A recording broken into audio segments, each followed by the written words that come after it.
क्या वॉकिंग से sugar control होती है? सिर्फ 15 से 20 मिनट चलने से आपकी शुगर कंट्रोल हो सकती है। मैं हूं अफजल, सीनियर फार्मासिस्ट, और आप देख रहे हैं सेरेनेक्स हेल्थ टॉक।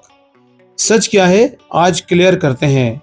ज़्यादातर डायबिटिक पेशेंट्स सिर्फ मेडिसिन पर ही डिपेंड करते हैं, लाइफस्टाइल चेंज को इग्नोर कर देते हैं और इसी वजह से शुगर कंट्रोल मुश्किल हो जाता है।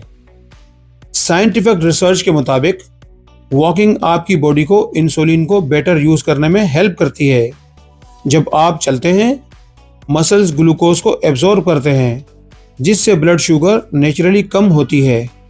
बेस्ट रिजल्ट के लिए रोजाना 20 से 30 मिनट ब्रिस्क वॉक करें। खाना खाने के बाद 10 से 15 मिनट वॉक जरूर करें।